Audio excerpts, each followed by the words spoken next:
কক্সবাজারের পেকুয়ায় টানা বর্ষণের ফলে পাহাড় ধসের ঘটনা ঘটেছে। এতে একই পরিবারের প্রাণ হারান ৩ জন।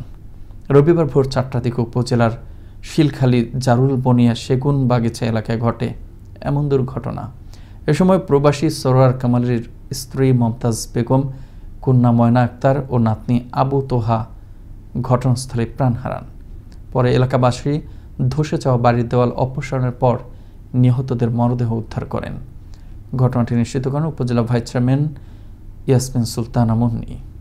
গত রাত আনুমানিক ৩টা থেকে ৪টার মধ্যে যখন খুব ভারী বর্ষণ হচ্ছিল, এই বর্ষণের কারণে পাহাড় ধসে মমতাজ, ময়না এবং তোহা এই ৩ জনের প্রাণহানি হয়।